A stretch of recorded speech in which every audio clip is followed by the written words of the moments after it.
नमस्कार, मैं हूं आशीष वशिष्ठ। इंडिया स्पीच में आपका स्वागत है। आज हम बात करेंगे लोकतंत्र के मंदिरों में दागियों की बढ़ती संख्या। प्राचीन काल से अब तक यह मान्यता है कि जो भी व्यक्ति ऊंचे ओहदों पर बैठा हो उसका चरित्र और व्यवहार बेदाग हो। इसमें कोई दो राय नहीं है कि स्वस्थ लोकतंत्र का आधार साफ सुथरे चरित्र के जनप्रतिनिधि होते हैं। आपराधिक पृष्ठभूमि के व्यक्तियों से ना तो कानूनों के निर्माण में ईमानदारी बरतने की उम्मीद की जा सकती है और ना ही उन्हें लागू करने की।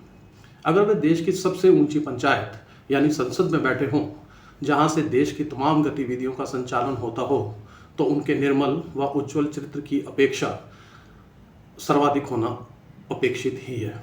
संसद और विधान भवन केवल ईंट और पत्थरों से बने ढांचे नहीं, अपितु लोकतंत्र के मंदिर हैं, जिनकी पवित्रता बनाए रखना सभी का कर्तव्य है।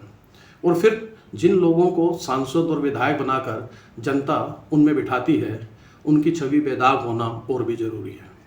जिस तरह मंदिर या अन्य धर्मस्थल पर अपवित्र स्थिति में प्रवेश नियम विरुद्ध है, ठीक वैसे ही संसद और विधानसभा में भी ऐसे व्यक्ति के बैठने से उनकी गरिमा नष्ट होती है जिसके चरित्र पर दाग हो। एक रिपोर्ट के मुताबिक मौजूदा सांसदों और विधायकों में औसतन 42% पर आपराधिक प्रकरण चल रहे हैं। Association for democratic reforms ADR और नेशनल इलेक्शन वॉच की ताज़ा रिपोर्ट जो संकेत दे रही है, उसमें ऐसी चिंता होना स्वाभाविक है। यह रिपोर्ट लोकसभा व राज्यसभा की 776 सीटों में से 363 मौजूदा सांसदों के हल्फनामों का अध्ययन कर तैयार की गई है, जिनमें उन्होंने अपनी जानकारी चुनावी प्रपत्र के साथ प्रस्तुत की थी। लोकसभा की 4 एवं राज्यसभा की 1 सीट खाली है तथा जम्मू कश्मीर की सीटों की स्थिति अभी साफ नहीं है। इसलिए इन सीटों के सांसदों के अध्ययन इस रिपोर्ट में शामिल नहीं है। जो जानकारी इन सांसदों ने दी है, उसके मुताबिक मौजूदा 763 सांसदों में से 306 आपराधिक मामले दर्ज हैं।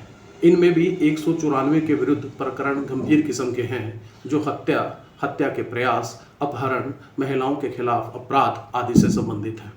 आपराधिक प्रवृत्ति के नेताओं का साम्राज्य एक तरह से देश भर में फैला हुआ है, जिसके लिए राज्य और पार्टियों की कोई सीमाएं नहीं है। गंभीर किस्म के आपराधिक रिकॉर्ड वाले सांसद अनेक राज्यों और ज़्यादातर दलों के हैं, यानी हमाम में सारे नंगे हैं। लंबे समय से यह मुद्दा राष्ट्रीय स्तर पर विमर्श का विषय बना हुआ है कि लोकतंत्र के मंदिरों में ऐसे जन प्रतिनिधियों का प्रवेश वर्जित हो जो अपराधी प्रवृत्ति के हैं और दंड प्राप्त हो। वर्तमान प्रावधान के अनुसार 2 वर्ष या उससे अधिक की सजा होते ही सदस्यता समाप्त हो जाती है और सजा पूरी होने के बाद भी 6 वर्ष तक चुनाव लड़ने पर रोक रहती है। ऐसे में दागी व्यक्ति जनता के समर्थन से फिर सांसद, विधायक और मंत्री बन सकता है। इस विसंगति के विरुद्ध न्यायपालिका और चुनाव आयोग के साथ ही समाज के जागरूक तबके में जनमत तैयार हो रहा है। इसी संबंध में बीते दिनों सुप्रीम कोर्ट द्वारा एक याचिका के सिलसिले में नियुक्त न्याय मित्र विजय हंसारिया ने अपनी रिपोर्ट सौंपकर सुझाव दिया कि सजा पूरी होने के बाद चुनाव लड़ने पर 6 साल की बजाय आजीवन प्रतिबंध होना चाहिए। याचिकाकर्ता अश्विनी उपाध्याय की भी यही मांग है। यद्यपि ये कुछ अर्थों में अव्यवहारिक भी लगती है। बहरहाल जहां तक सवाल दागी होने का है, तो ये मामला वैधानिक से ज़्यादा नैतिकता से जुड़ा हुआ है। भले ही आरोपी होने मात्र से किसी का अपराध साबित नहीं हो जाता, और यह भी सही है कि राजनीतिक शत्रुता के चलते झूठे आरोप लगाकर छवि खराब करने का कुचक्र भी रचा जाता है।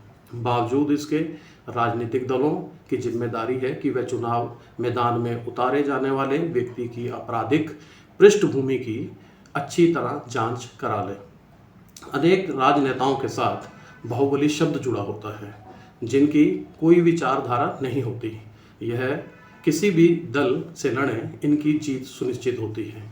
यहाँ तक कि जेल में रहते हुए भी जनता इन्हें जिता देती है। ऐसे बहुत से उदाहरण हमारे सामने हैं। ऐसे में सर्वोच्च न्यायालय के फैसले की प्रतीक्षा किए बिना राजनीतिक दलों को चाहिए कि वह दागी उम्मीदवार बनाने से परहेज करें जो पार्टी के साथ ही लोकतांत्रिक प्रणाली के प्रति भी जनता के मन में वितृष्णा उत्पन्न करते हैं। देश की नई संसद में कार्य शुरू हो चुका है, लेकिन सोचने वाली बात यह है कि क्या नया भवन बनने मात्र से राजनीति में आई गंदगी दूर हो जाएगी?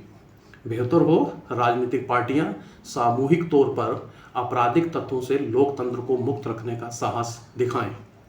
चुनाव सुधारों पर होने वाली अंतहीन चर्चाओं के बीच यदि दागदार चेहरों से संसद और विधानसभाओं को बचाने की ईमानदारी दिखाई जाए तो भारतीय लोकतंत्र एक नए रूप में सामने आएगा और समाज का वह सुशिक्षित वर्ग भी चुनावी राजनीति में कूदने को तैयार हो जाएगा, जो दागी नेताओं के कारण इससे दूर बना रहता है।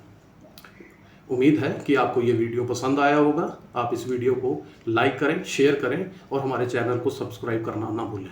मिलते हैं फिर अगली बार फिर किसी नई बात के साथ। तब तक के लिए नमस्कार।